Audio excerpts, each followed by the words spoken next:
bienvenue sur la chaîne Elios Guidance. Alors ce mois-ci, petit changement. Comme je ne vais pas avoir énormément de temps pour vous faire les guidances sentimentales du mois de décembre, j'ai décidé de faire des plus petits formats et de sortir en séparé les tirages relationnels et les tirages sentimentaux pour les célibataires, parce que sinon tout réaliser en même temps me prend beaucoup plus de temps. Donc là, on va parler uniquement des gens célibataires ou de ceux qui sont en travail personnel sur la vie sentimentale. Ok, alors pour ce faire, on va utiliser le Gilded Tarot Royal et puis bien évidemment les cartes signes de Alias Kay, des 77, non, du portail des 12 d'Alias Kay, pardon. En tout cas, je vous mettrai tous les liens dans la barre d'information et vous pourrez aller voir ça de près. Allez, c'est parti, on y va. Les taureaux, c'est parti pour votre guidance sentimentale, célibataire ou en recherche personnelle. Allez, que vous réserve le mois de décembre 2021.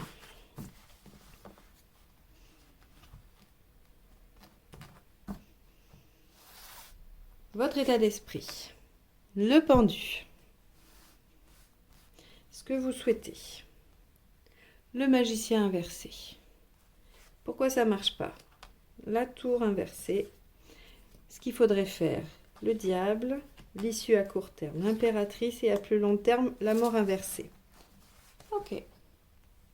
Alors, ce que nous dit ce tirage, c'est que votre état d'esprit est au pendu. Alors, le pendu, ça peut être le fait de vous sentir bloqué, de vous sentir coincé dans une situation. Ça pourrait être ça.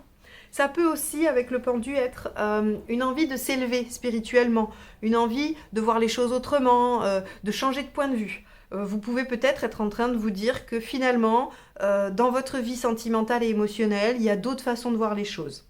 Alors lesquelles, ça va dépendre de vos postures d'avant. Hein. Si vous changez, bah, forcément, ça sera différent. Avec le magicien à l'envers, vous n'avez pas envie d'être à l'initiative d'eux. Vous voulez vous laisser porter un peu. Ça va un peu avec le pendu, c'est-à-dire que comme vous vous sentez probablement bloqué ou avec la nécessité d'évoluer sur certaines choses, vous n'allez pas être très proactif sur cette question, sur la question sentimentale bien évidemment. Donc avec ce magicien à l'envers, on pourrait dire que vous avez envie d'une pause, vous avez envie que les choses s'arrêtent un peu, qu'il n'y ait pas forcément grand-chose qui se mette en route. Et si c'est le cas, si vous avez quand même envie de démarrer quelque chose, vous ne voulez pas en être l'initiateur ou l'initiatrice. Alors, pourquoi ça ne marche pas? Pourquoi, soit vous n'arrivez pas à ne pas être l'initiateur ou l'initiatrice, soit pourquoi ça ne marche pas de prendre un autre point de vue ou de changer de vision des choses? Parce qu'avec la tour inversée, on nous dit, il y a un repli sur soi. La tour inversée, c'est j'évite les catastrophes, je ne prends pas de risques, je ne me mets pas en danger et je m'occupe de tout ce qui est intérieur. Donc, il y a quelque chose qui fait qu'on rentre en soi-même et qui fait que on n'est pas tourné vers l'extérieur. Donc quand on n'est pas tourné vers l'extérieur, comment voulez-vous qu'on vienne vers vous? Si vous n'êtes pas à l'initiative, vous faites probablement une petite erreur entre ne pas être à l'initiative mais rester disponible et ne pas être à l'initiative et se renfermer sur soi-même. Parfois, c'est pas simple de voir la différence. Hein. Encore une fois, selon ce que vous avez vécu ou là où vous en êtes, c'est pas délirant de penser que voilà, il peut y avoir cette nécessité qu'on vienne vous chercher. Sauf que, comme il n'y a pas marqué quelque part que vous êtes disponible, personne ne vient vous chercher. Ce qu'il faut faire avec le diable inversé, c'est arriver à se satisfaire de peu. Le diable inversé, c'est l'ascétisme, puisque là, c'est tout ce qui va être les bas instincts et puis profiter des choses un peu superficielles. Hein. C'est sexe, drogue and rock'n'roll, le diable, en fait. Hein. Là, ça va être l'ascétisme, ça va être se contenter de peu, savoir être, subir les frustrations, être capable de ne pas assouvir ses besoins, ses désirs, ses envies. Et donc là, on vous dit, le temps, et je vous dis ça parce que j'ai cette carte ici, hein, le temps que j'opère ce changement en moi, c'est-à-dire ce changement de point de vue, et pendant ce temps où je ne me sens pas capable d'être à l'initiative d'eux, où j'ai besoin de m'intérioriser et de me replier, ou en tout cas de me recentrer plutôt que replier sur moi, eh bien, je pourrais peut-être accepter d'être un petit peu, privée de plaisir charnel, ou en tout cas de rencontres, ou de ne pas exercer mon pouvoir de séduction. À court terme, avec l'impératrice, on voit que vous reprenez le pouvoir et que vous êtes à nouveau capable de créer et de mettre en projet des choses. Et à plus long terme,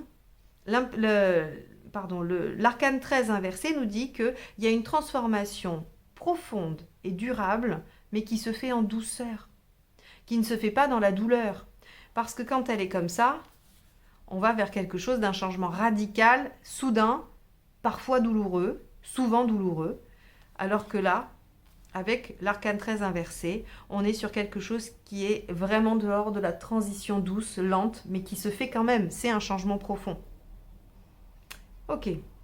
Donc là, sur votre tirage émotionnel, les taureaux, on voit que vous avez besoin de prendre un autre point de vue, vous avez besoin de vous intérioriser, vous ne voulez pas aller au-devant des choses. Ce n'est pas grave. Ne soyez pas frustrés ou acceptez qu'on ne vienne pas vers vous pendant cette période-là, parce que de toute façon, vous en avez besoin pour reprendre votre pouvoir et faire votre transition. Donc, c'est un mois de décembre qui semble être assez calme, où on vous dit que ce n'est pas grave, les choses changent de toute façon, il y a un mouvement intérieur invisible qui se fait, mais qui est là, qui est vraiment pour du changement durable et pour la récupération assez rapide de votre pouvoir et de votre capacité à créer et à mettre en place des choses. Donc, une nouvelle relation si c'est ce que vous souhaitez, ou reprendre le dessus sur votre façon de voir les choses. Quoi qu'il en soit, vous revenez en bonne posture avec l'impératrice. Voilà pour vous les taureaux. J'espère que ça vous aura apporté quelques éclairages. En tout cas, si c'est le cas, n'hésitez pas à me le mettre en commentaire. J'apprécie toujours de vous lire. Je vous remercie de m'avoir écouté jusque-là et je vous dis à très bientôt pour de nouvelles guidances. Au revoir, bon mois de décembre.